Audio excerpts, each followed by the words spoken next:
Well, hello everyone. I think I finally figured out how to do it on Facebook this time. I'm looking down at all these controls, trying to figure out how on earth this works, but it apparently is working. I just don't know if people are able to leave comments.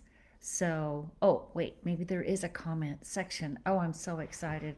Um, so apparently, apparently I've successfully figured out how to go live with the new Facebook setup, and I'm really proud of myself. This is not something I don't, when they change things, I can't figure out where on earth I am. So I'm Dr. Kathy Marshak, and this is the June Facebook Live. It's not quite June yet, but it's close.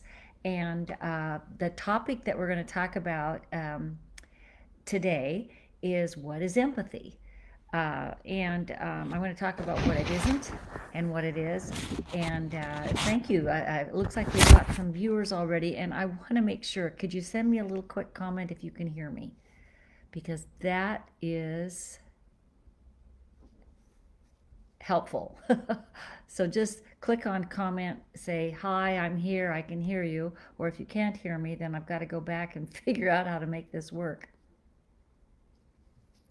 So I don't hear anybody yet. I'm hoping. Oh, good. Hi, Michelle. Can you hear me? I hope. She said hi, so she must be able to hear me. All right. Um, by the way, I want to sort of do a little intro here too for all of you who don't know who I am or what I do. Um, the Facebook page is certainly for anybody who wants to chat about high functioning autism or Asperger syndrome.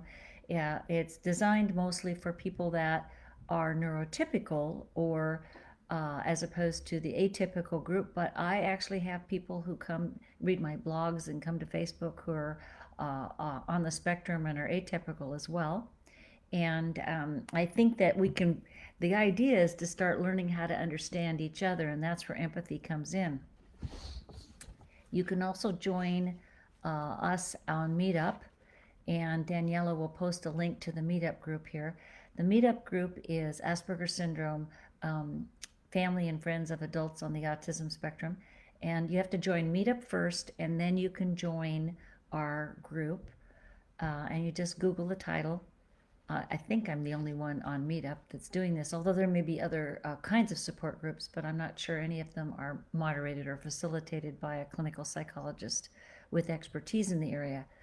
The Meetup group is there is an annual fee of $25 to join the group, but you can go join for 30 days just to see if this works for you. And that's what is helpful because the things I'm going to be talking about today, some of you may want to participate in these video conferences or the teleconferences, and you're able to do that in the first 30 days to sort of decide if this is a group that you want to be part of. So, like I said, the topic is what is empathy, and I love this topic because the conferences, each conference builds on the next one. I have them every week, and each conference builds on the next one to help you understand that this is not so simple. Most people think that empathy is sympathy or kindness or consideration or compassion, and those are feelings or emotions or behaviors that are the result of empathy. Using empathy, you can be compassionate. Using empathy, you can be more tuned in to others. Using empathy, you can be sympathetic in a way that really meets the other person's needs.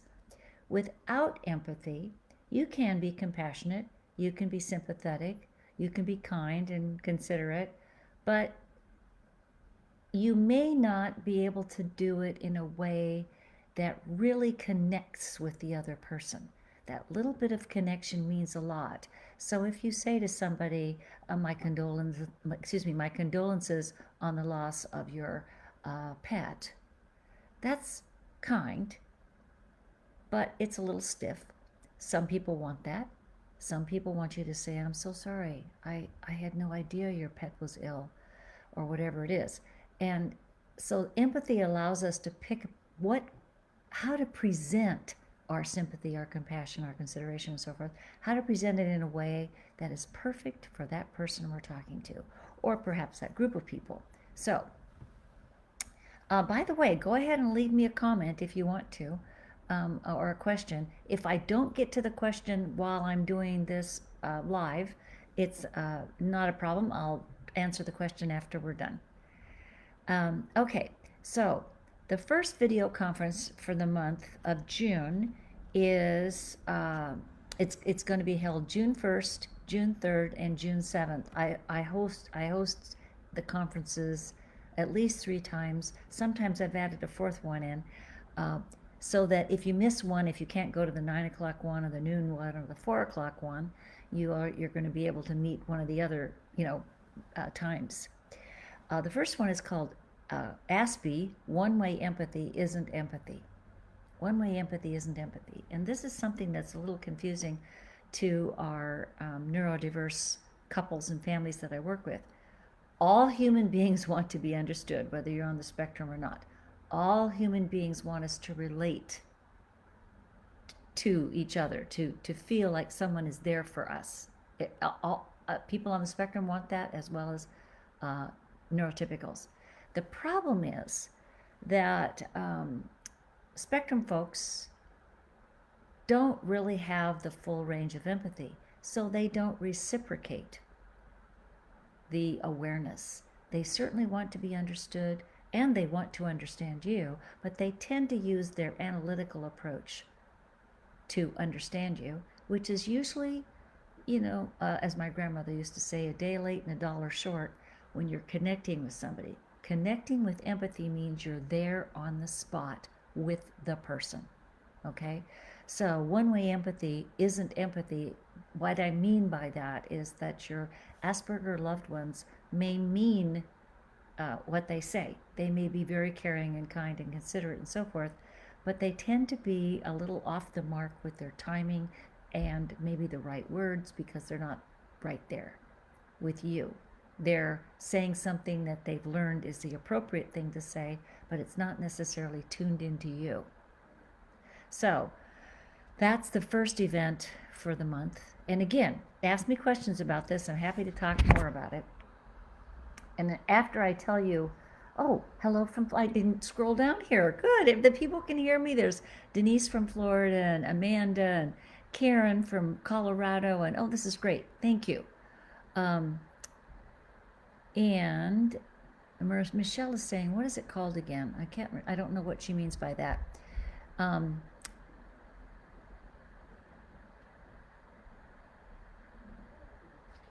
Yes, as a matter of fact, yes. Atypical people want empathy just as much as anybody else. They just don't reciprocate it. One of the questions is do they actually want empathy? And yes, they do. But because they it's a struggle for them to give it back to you in the right time, a lot of times they don't bother. They feel frustrated. They're nervous that it's going to be, not taken well, and often it isn't. So if you go up to your sister at the funeral and you say, my condolences on the loss of your husband, that's kind of odd. It's appropriate, but that's your sister you're talking to, and your brother-in-law passed away. So if you have empathy, you might find a more intimate way to say that. Okay, the second video conference is, what can I do when psychotherapy doesn't work? And that's going to be held June 9th, June 12th, and June 4th. There are a few spaces left in one of those conferences, so if you join and you sign up now, you should be able to get in to that conference the second week of June. I think there's a couple of spaces available for the first one too. So the second one is, what can I do when psychotherapy doesn't work? Okay, what's that have to do with empathy? Huh? What does that have to do with empathy? Well, what it has to do with, this is a huge subject for me. Most psychologists, social workers, psychiatric nurse practitioners, psychiatrists, people who do psychotherapy, they assume that everybody in the room has empathy, okay? They've got this notion that all human beings have empathy, fully functioning, working empathy. So the reason psychotherapy doesn't work is they start with that assumption when people on the spectrum do not have empathy. Okay, they have the kind that they want to be understood, but they're not making much of an effort to be understood and to connect with you. It doesn't mean they don't care. I want to be clear about that. But as long as you keep approaching it as if the therapist keeps approaching both of you as if you both have empathy and it just needs to be cranked up, then you usually don't get anywhere. And most of my neurodiverse couples report how frustrating this is. I have to tell you that people on the spectrum report that therapy is frustrating as well, because they're waiting for the exact words to make sense. They're looking for tips. They're looking for rules to follow. They're not necessarily saying, please understand me. So if it's two-way empathy, those of us most that are more neurotypical, when we have two-way empathy, that two-way empathy is half the job of healing, of connecting, of solving the problem. So that's a big deal, and that's why therapy or talk therapy works for neurotypicals. But what do you have? What goes on when one person is waiting for rules, tips, specific guidelines, and the other one is waiting to be understood? They have a mix-up, and it doesn't work. So you've got to have a therapist who really understands how people on the spectrum think, as well as people who are neurotypical think, and then we bring them together. Okay, then that's the second video conference. The third video conference is sensitivity is not empathy. And I know there's some questions piling up here, and I'll get to those in just a second. I just want to go through my list, but then I'm going to go back and get to your questions. So keep putting your questions in my comment section. I appreciate it. Sensitivity is not empathy. So this is going to be on June 21st, June 23rd, and June 25th. Again, different times throughout the day.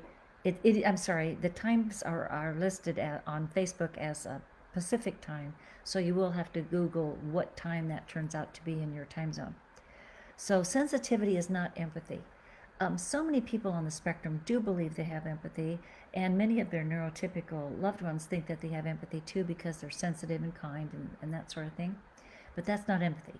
Remember, empathy is the ability to know exactly what to say to that other person. And if you're wrong, then you shift a little bit, and the second time around, you probably get it. And so many people on the spectrum believe that because they are sensitive and good-hearted people, that they have empathy. But we know that we neurotypicals know that they miss us frequently. And then the teleconference, by the way, the video conferences, are limited to about 10, 11 people every time I do them, so that we can all talk to each other. And it's very important that you come on with a video and your audio working, because we want to be able to talk to each other as if we're all in the same room together, because that kind of encourages empathy, doesn't it? We get to look at people, see them, hear them, notice their expressions. So the video conferences are always small groups, and they're not recorded. I don't record them because I don't want people to have their faces, on a recording without their permission. And and then we just keep it private, and you get to talk among the group members. The teleconference, on the other hand, is recorded. There's no video involved, and we have quite a few people already signed up for that one. It's June 17th. Got 78 people signed up. I don't limit the number of people that can sign up for the teleconference because I don't have to fit you all on a video screen. So usually we have anywhere from 50 to 100 people on a call, but I do encourage you to ask questions. So I'll make a little presentation on our topic, and then we'll talk about the conference topic, and then you can ask questions about it on the teleconference in the Q&A at the end. So the teleconference is one-way relationships. So the problem with this empathy dysfunction in neurodiverse families is that it feels to everyone as if the relationship is only going one way, and it really has to go both ways, right? Everybody has to get involved.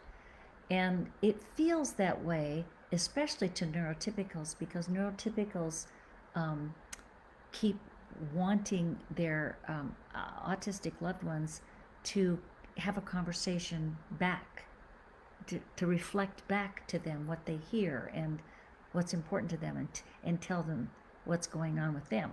So this is where I want to get into more about what I really mean by empathy, okay?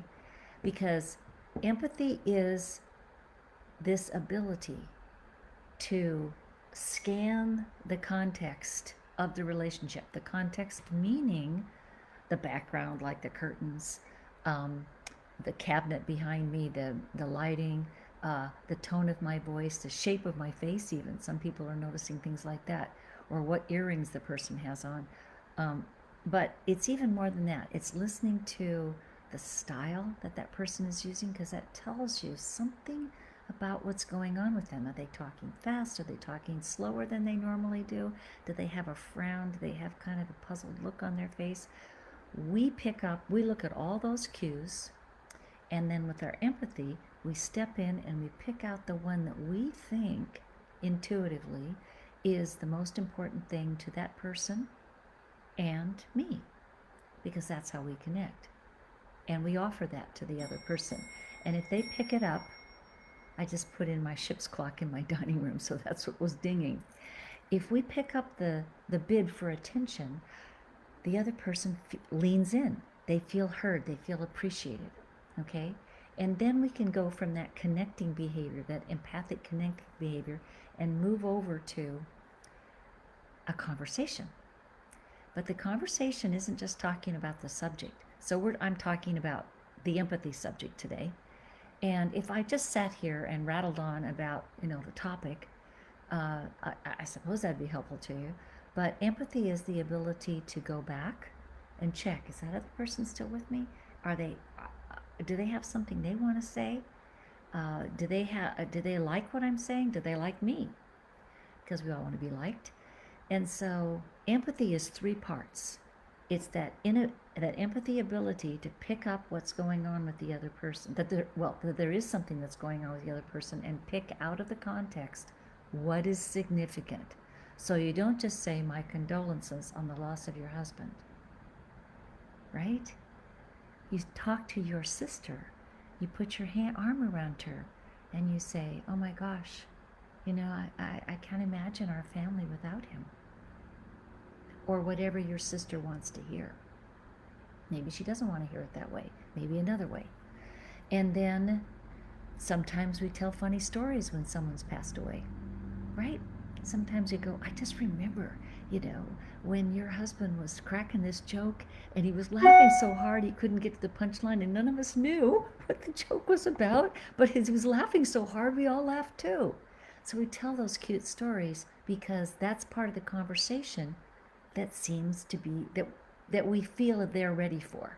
But if they're not, if they burst into tears when we tell the funny story, we might stop for a minute, look.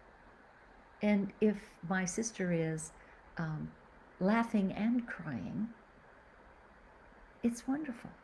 We feel connected. It's powerful. Okay. The problem for our Asperger loved ones is they may see a look on your face. They may see the tears. They may hand you a tissue when you don't want a tissue, right? Or they may not even notice that you're crying, or they may not notice that you're laughing, or they may not notice that you're bored, or they may notice that there's something going on.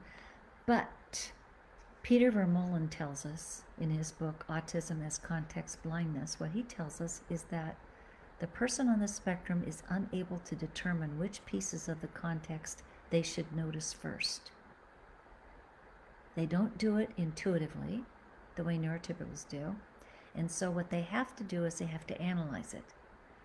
Adam Smith has published a paper called the Empathy Imbalance Hypothesis, and that's what he says. He says that people on the spectrum notice their feelings or not, just like the rest of us, but it takes them too long to recognize what they are, and so by the time they analyze it and come up with some words to talk to us about it, we've moved on. We feel cut off. The neurotypical person feels left out, cut off, misunderstood, doesn't understand why there's this lag time. So the conversation stops. Okay? Does that make sense? I hope it does. And it's not because of ill will. Okay? But us neurotypicals take it that way. We act like they weren't listening, they didn't care, they were thoughtless, or whatever. Now here's another piece of this that's really complicated. Now I kind of throw all the stuff at you. But one of the pieces is that you neurotypicals, because we have this fluid empathy thing going on, we are always checking in with others. Like I'm looking over at comments to see what people are saying so that I make sure I touch on things. Because we're always looking at what's going on with the other person, I call this interactional. We're checking out what's going on, and we're trying to connect with other people as we go. And if we lose somebody, even if there's 5 people in the room, we'll go back and grab that person and bring them back in. Emotionally grab them. Somehow say, hey, Sue, what's going on with you? You seem kind of, tense. And then Sue says, oh, I've got something on my mind. It has nothing to do with this meeting. Please carry on. And we go, okay. And we leave her alone. But we always check back because we're interactional and we're trying to have a conversation. And I'm using my arms like this because our goal is to open up a connection. Keep the connection going. Keep it open. We keep, for us, conversations are connecting. Doesn't matter what we talk about, but we might want to talk about something, some plan or something serious. But connections make it feel more like we're really joining each other's world. Okay, that's an interactive concept that comes with empathy. Whereas people on the spectrum are transactional. Because their empathy is not working, and I know that's kind of a controversial thing. It doesn't mean they're not kind. Remember that. It's because they're not easily accessing the context so that they can't comment on it easily. What they wait for is a word that makes sense to them, and then they go with that word. And that's transactional. It's not a two-way street. You need to ask them a question. You need to tell them what's on your mind, and then they say, okay, thank you, and we're done. It's not a conversation, and we feel left out. So I'm going to go over the questions here and make sure that we're getting to everything. And I think that Denise wanted to know if people on the spectrum want empathy. Do they expect that even though they cannot show it? Yes, and I think I talked about that. Yes, of course they want empathy. They want us to understand them and connect with them because they feel loved when we connect, right? But then when we connect, we're waiting for something back. We're waiting for thank you, or how sweet of you, or I know, or whatever phrases that let us know that they're joining us back, and they don't do that. Instead, they have often a very flat look, and they're happy that you've said that, and they might go on and then talk even more about themselves. So that's not two-way empathy, is it? That's not a two-way street. Let's see. And then Michelle, she says, my Aspie 20-year-old has gone silent like her ASD father would. Her father would give me the silent treatment for 20 years, married, now divorced. Right. The silent treatment is partly because they feel so overwhelmed with failing us over and over again. It's extremely painful for many people on the spectrum to be wrong. Well, it is for all of us, but it's extremely painful for them when they realize that they can't give us what we want. And sometimes they will go silent and withdraw. Sometimes they get angry about it. And it's really that they can't give us what we want. They try. They say, I don't know how to say that for you. I can never do it right. And they're kind of right about that, right? We want them to be empathic. So one way to deal with that is to give us the silent treatment. It's like, since I can't please you, I'm not going to try anymore. It's going to go away until you're not mad at me anymore. Michelle continues, just because she can't explain herself exactly, she runs from her NT mom. So how do I get back in her life if she's gone silent because she doesn't know how to communicate, including empathy in the correct places. This is where I think the therapist can help you. As a psychologist, I'm very clear with my, autistic adults and some older children that they don't have empathy and that we have to build workarounds. And I say, how does it help anybody if you run away? It's okay that you don't have empathy. It's just a neurodiverse thing. It's okay that you don't have it.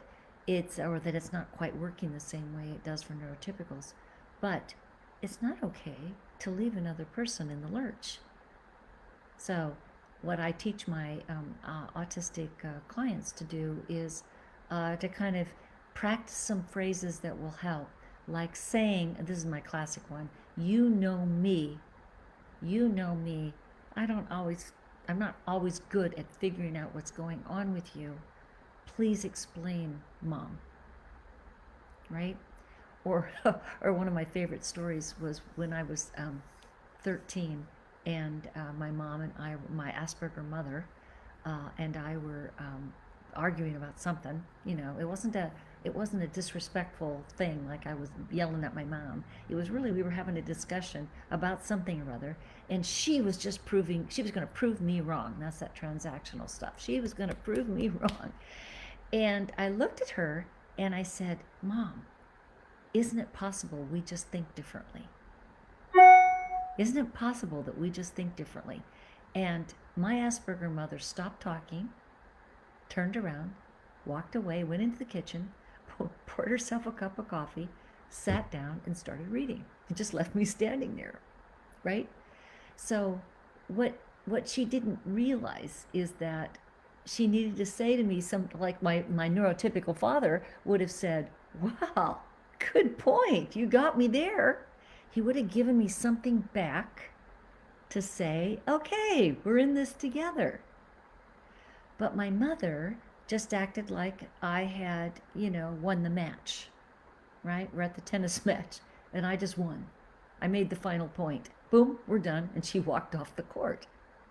And that's not empathy. She got me, she accepted my position, but she didn't give anything back. So it's hard when they don't, and this is Michelle, she says, I haven't heard one word from her for 6 months. I feel like she doesn't care, and her ASD dad makes that just fine, and her ASD boyfriend is on the same boat. So now what? And I'm glad you're finishing your thoughts. Now what is that's really unkind, and the silent treatment is abuse. I don't think that people on the spectrum believe the silent treatment is abuse. Oh, my UPS guy's coming by.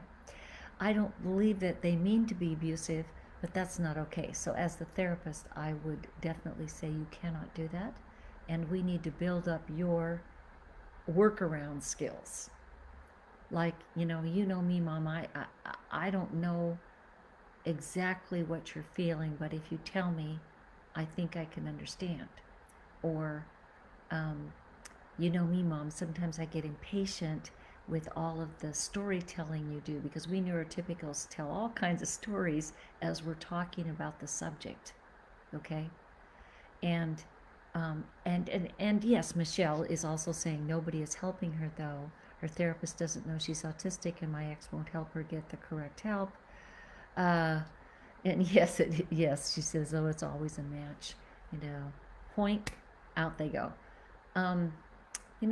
I think if your autistic loved one is not in therapy or refuses to go to therapy, then I think the bottom line is that you don't have much leverage. But if you stay neutral, because see, remember, we get upset with them for missing stuff that we think simple, right?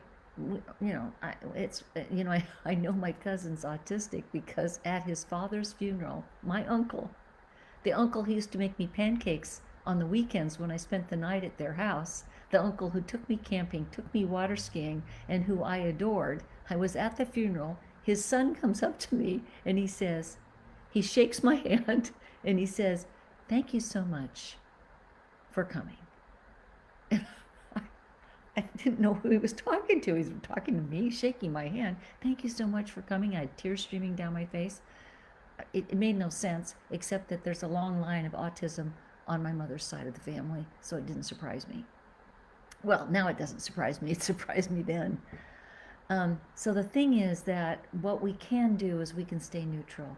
We get offended when they do these darn things, and we need to understand that this is a very important dysfunction that they're walking around with. That lack of empathy means they miss a whole bunch of stuff, and every time we act as if we're hurt or appalled or shocked or angry that they couldn't get something obvious, they're building up defenses, right? They're building up a lot of defenses, which is tragic that they're doing that, but I don't blame them. And we have our defenses. So somebody's got to reduce that stuff, and I'm counting on the neurotypical, frankly. I'm counting on you to say, you know what, I haven't handled this right all along. I am so sorry. I expected you to like move at my pace. And how could you know what I'm feeling if I don't tell you? You don't have to say, oh, well, you're autistic and that's what's wrong with you. For heaven's sake, that's kind of unkind. But you can say, I'm so sorry I made you feel bad that you didn't know what I was thinking or feeling, and I want to start over and see if that doesn't invite them into a little bit of a dialogue. But remember, people on the spectrum want to know what they're supposed to say to you so that you'll be happy. And they want you to be happy with them too. They just don't understand how to do that very well. Okay, let's see if I missed anybody, because there's quite a few comments here and I don't want to miss anybody. I don't think I missed anybody yet. If anybody's got another comment, let me know. I think once you understand what empathy really is, that it's empathy, context, and conversation, and that it has to go smoothly or the relationship stalls. Once you get that, I think then you can track better what's going on with your autistic loved one. Oh, I know what I was going to say. I completely forgot about this. I've asked lots of people on the spectrum what they think empathy is, and they call it fluff. Fluff, confetti, backstory, curly cues. I know this author, this woman with Asperger, she's so cute. She calls it curly cues. She says, I throw a bunch of little extra words in to make the neurotypicals happy, but I don't really need them. They're not curly cues. They're not fluff. They're not confetti.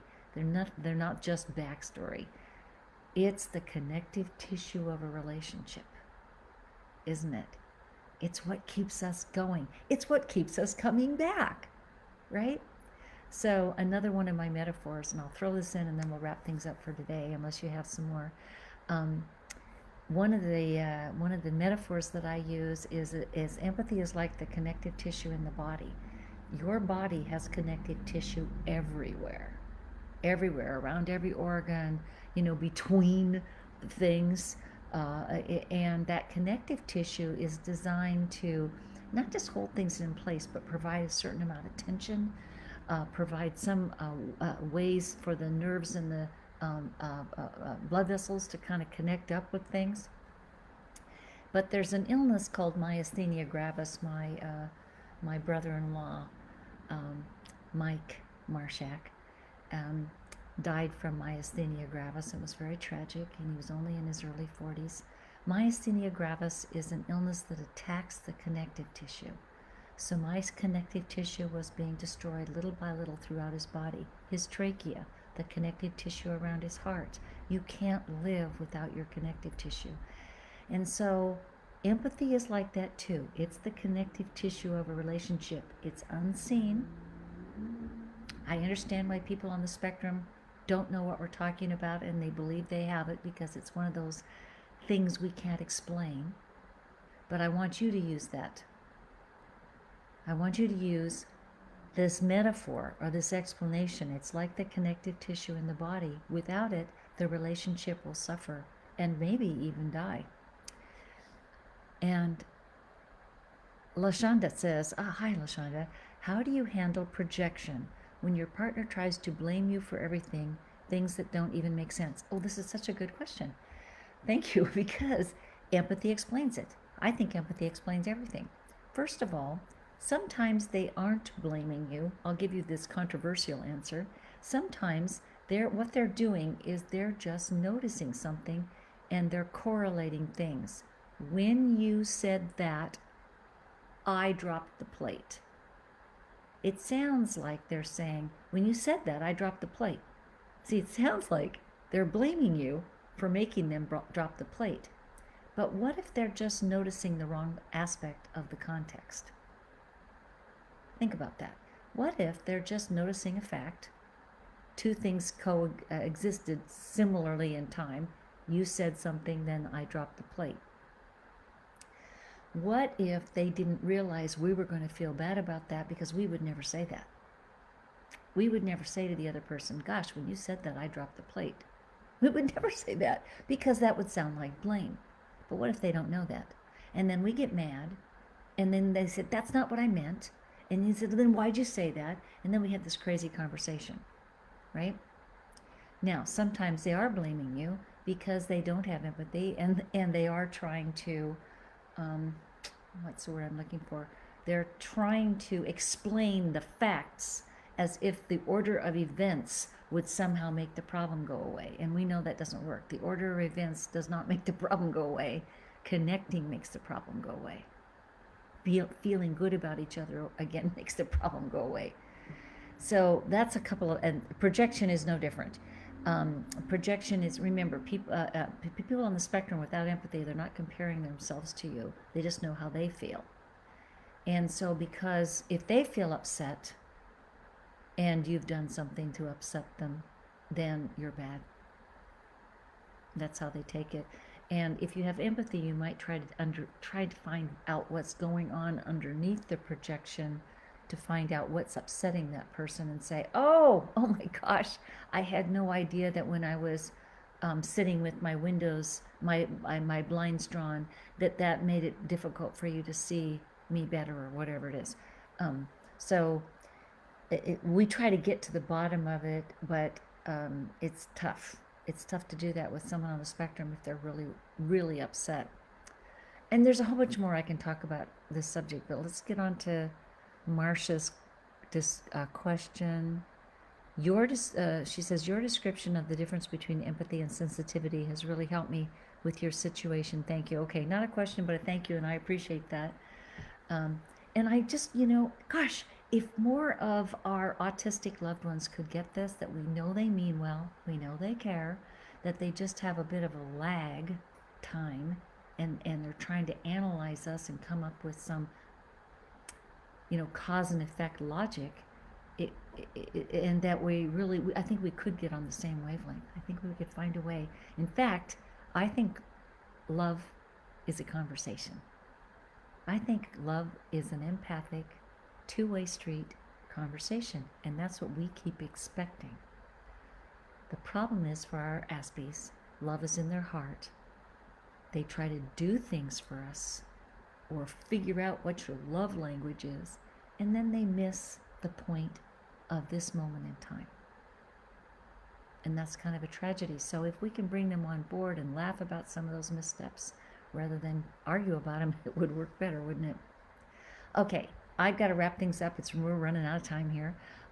But please join me at, you can watch this Facebook Live again, by the way. It's being recorded. And I hope, if you're not already a member of the meetup group, please join us. If you are, come to one of our conferences, because they're always fun. And people inevitably post a little question about whether they can talk with me privately, and absolutely. I do set up individual consultations too, and all you have to do is contact me at my website, and that's just kmarshak.com. kmarshak.com is my clinical website, and or even if you just want consultation, you can go to the website and sign up for an individual appointment as well. So, anyway, there is one more. I don't think therapists are helping our ASD folks. They assume empathy as NT therapists and call NTs like me just narcissistic. Oh gosh. Okay, I'm going to answer one more that Michelle put down there. The problem with most therapists is two things. One is they spend all their time talking with you rather than your Asperger loved one, because you have empathy and you understand the therapist and you can talk back with them. Your Asperger loved one will sit there and wait to be asked a question. And then if you say, well, what do you think about that? Something we've been talking about. They will say, what? Because they weren't listening.